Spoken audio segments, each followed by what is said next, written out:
So, how did you get started with everything, with all the acting? I think I must have started when I was about 8.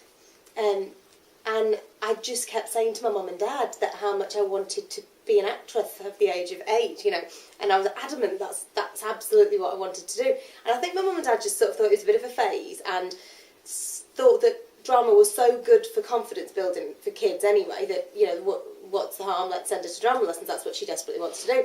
So I started drama lessons at the age of 8 with a local drama teacher called Amanda Andrews, who's still a very good friend of mine now, and I did festivals and my exams and that kind of thing, and then took my GCSE when I was 12 or 13, look at a few years early, and then I'd sort of done everything, like, in terms of qualifications, which is what the Amanda Andrews Drama School specialised in.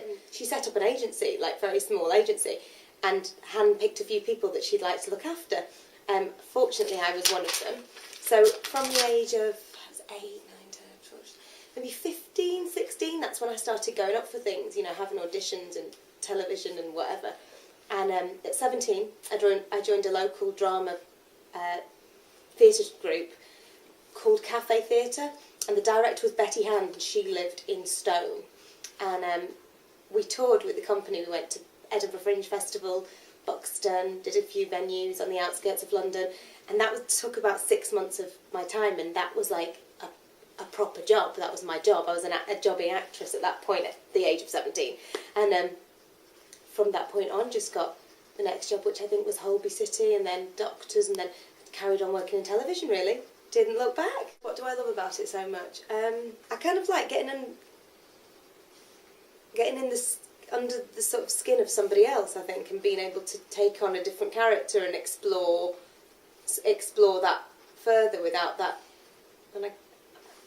being me. I like the freedom that it gives you, and the creative freedom of sort of taking the words off the page and creating a person with lots of layers and depth. When I first got the part of Mitzi, on paper, it just said, aspiring glamour model, desperate to marry a footballer. And that's all it said. And the producer at the time, Paul Marquez, gave me sort of, as they do, sort of free rein to create what you would like to create with the character. I'd obviously said her name was Mitzi and her real name was Anne. So I was like, what's this all about, this Mitzi Anne thing?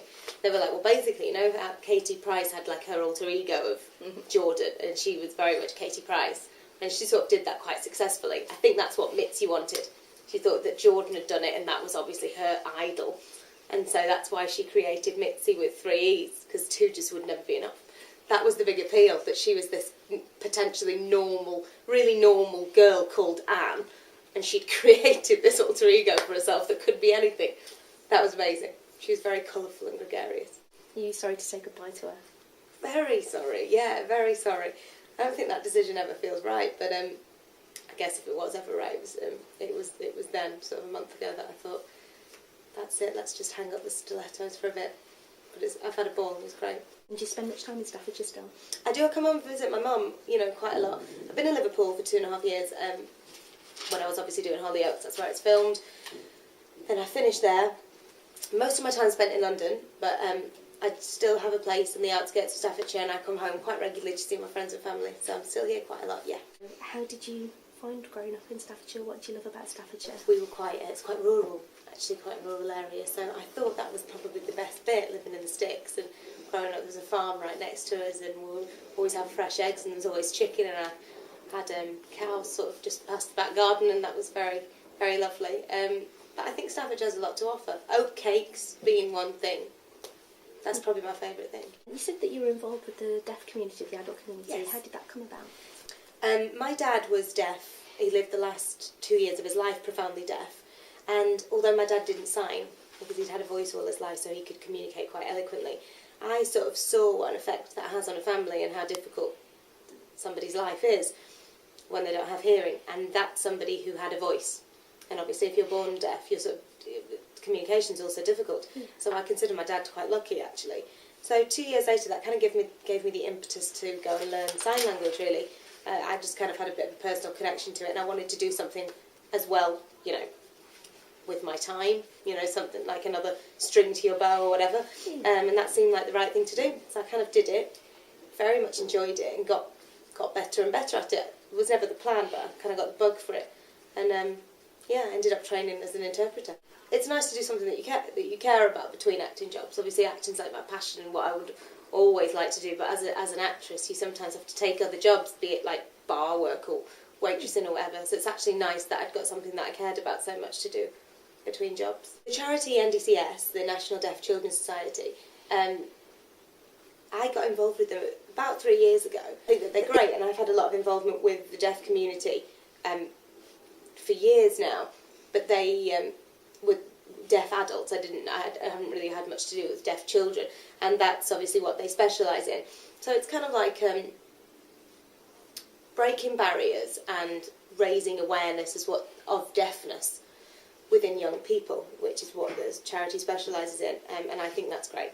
So I got involved as and when I could, which is helping with campaigns, did a skydive, climbed the BT Tower, and now, next thing of course is Kilimanjaro in September. What's the training schedule for that like?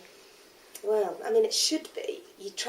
They're very similar to a marathon, so it's 2 to 3 miles a day, walking or running, and then a huge run at the weekend. But that's difficult to achieve if you work. You know, I mean, they recommend like 15 to sort of 18 miles at the weekend. That's quite a lot to do. But I've so far been managing, not every week, but I've been managing to do that. And also training in altitude chamber, which is obviously emulates like the altitude, which is apparently that's the most difficult bit. It's not so much about physical fitness, it's more about dealing with the altitude sickness and whether you can or can't do that. I'm climbing it with my good friend Victoria Atkin, who started at the same time as me in the show. She played Jason/Jasmine, the transgender character.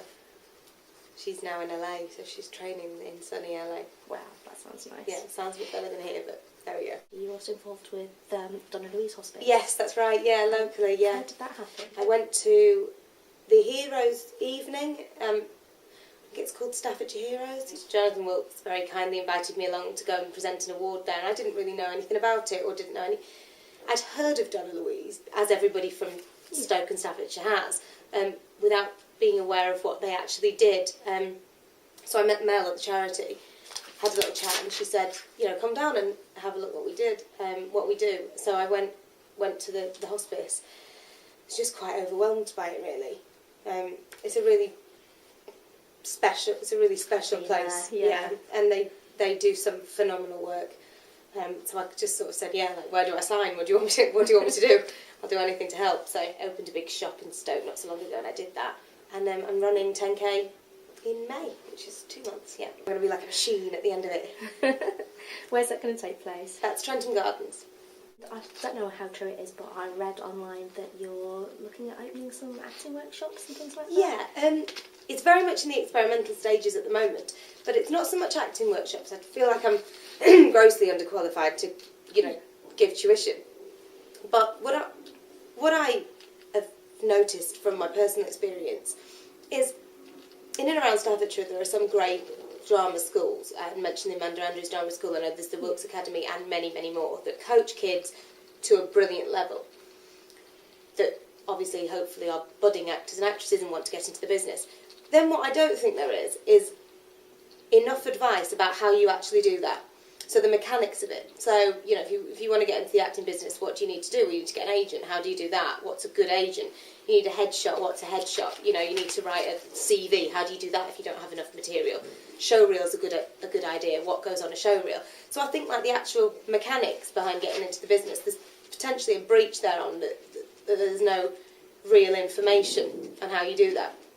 So I got talking with a couple of local theatres, Amanda Andrews being one of them as well, and everybody was in agreement that there isn't really those tools to do that. So hopefully that's what I'd like to do. I think when you're a jobbing actress, I've just learned to fill my time.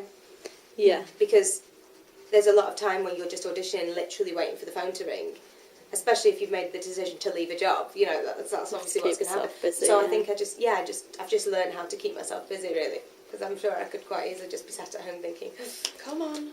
After coming out of something, playing the same role for quite a long time, I feel quite hungry and I'm sort of chomping at the bit to get to auditions, which is very exciting and terrifying at the same time.